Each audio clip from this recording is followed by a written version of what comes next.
चीन ने नेपाल को दिया धोखा। क्या चीन ने बाढ़ की जानकारी नेपाल से छिपाई? क्या आपदा के समय चीन की लापरवाही से नेपाल की मुश्किलें बढ़ी? नेपाल चीन सीमा पर आई अचानक बाढ़ भारी तबाही मचाई। गांव के गांव बह गए, सड़कें और पुल टूट गए, हाइड्रो पावर प्रोजेक्ट तबाह हो गए और सैकड़ों लोग लापता बताए जा रहे हैं। लेकिन इस प्राकृतिक आपदा के बीच अब सवाल सिर्फ बाढ़ का नहीं, बाढ़ की जानकारी साझा करने का भी है।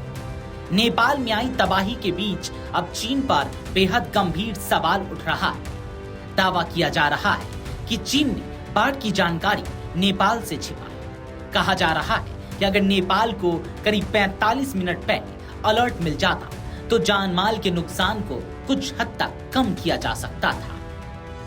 सवाल उठ रहा है कि क्या आपदा के समय चीन ने लापरवाही दिखाकर नेपाल की मुश्किलें बढ़ाई। नेपाली सूत्रों का दावा है कि तिब्बत के केरुंग में आई बाढ़ की सूचना 45 मिनट देरी से मिलने के कारण राहत और बचाव का काम शुरू नहीं किया जा सका। इससे रसूबा के टिमूरे में अफरा तफरी का माहौल कायम हो गया। चीन की ओर से समय पर आपदा संबंधी जानकारी साझा न करने के कारण नेपाल के सीमावर्ती क्षेत्रों में एक बार फिर गंभीर संकट पैदा हो गया है। नेपाल के सूत्रों के अनुसार तिब्बत के केरुंग क्षेत्र में आई भीषण बाढ़ की चेतावनी नेपाल को 45 मिनट की देरी से मिली, जिससे रसूबा के टिमूरे क्षेत्र में स्थानीय लोगों को जान बचाने के लिए भागना पड़ा। द्विपक्षीय समन्वय के दावों के बीच चीन की इस बड़ी लापरवाही ने हिमालयी क्षेत्र में आपदा प्रबंधन और सीमा सुरक्षा प्रोटोकॉल पर गंभीर सवाल खड़े कर दिए हैं। चीनी मीडिया के अनुसार तिब्बत के केरुंग काउंटी में चीनी समय अनुसार सुबह 10:30 बजे अचानक बाढ़ देखी गई।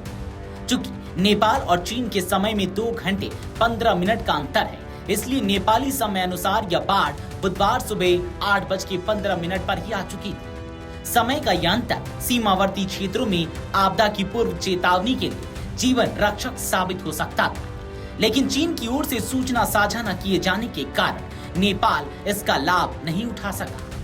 नेपाल को इस विनाशकारी बाढ़ की जानकारी तय समय से लगभग 45 मिनट देरी से मिली। इस देरी और संचार विफलता के मुख्य बिंदु को समझिए।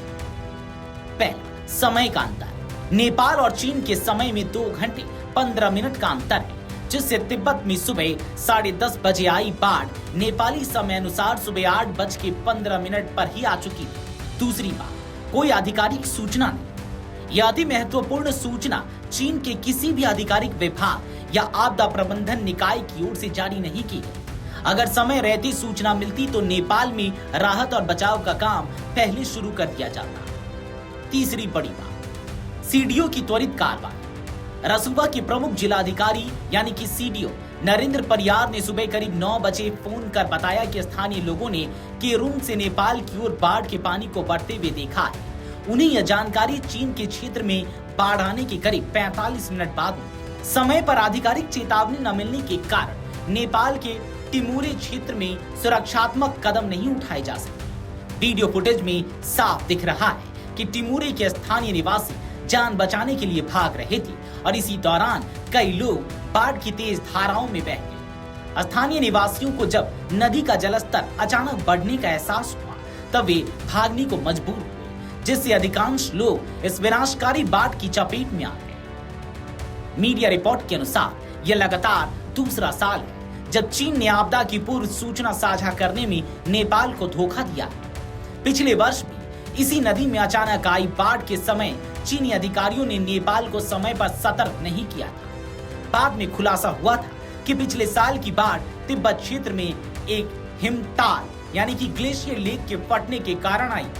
हालांकि बुधवार को आई इस बाढ़ के सटीक कारणों की अभी तक आधिकारिक पुष्टि नहीं हो सकी है, लेकिन इसका शुरुआती बिंदु केरुंग क्षेत्र ही है। नेपाली सरकारी एजेंसियों ने बुधवार दोपहर 1:35 पर चीनी पक्ष से प्राप्त आंशिक सूचनाओं के आधार पर अलर्ट जारी किया। चीन की सीमा के भीतर जिस स्थान पर नदी का प्रवाह बाधित हुआ था, वहां बना कृत्रिम जलाशय या झील पूरी तरह से नहीं खुला है, इसलिए एक बार फिर बाढ़ आने का खतरा बना हुआ है। इसके कारण भोटेकोशी और त्रिशूली नदी के तटीय क्षेत्रों में बाढ़ का खतरा लगातार बना हुआ है। प्रशासन ने निचले इलाकों में रह रहे लोगों को सुरक्षित स्थानों पर जाने की सलाह दी है। Video desk amarujala.com। इसी प्रकार की वीडियोस देखने के लिए हमें सब्सक्राइब करना ना भूलें और एस्ट्रोलॉजी से जुड़ी लेटेस्ट जानकारी के लिए डाउनलोड करें माई ज्योतिष ऐप।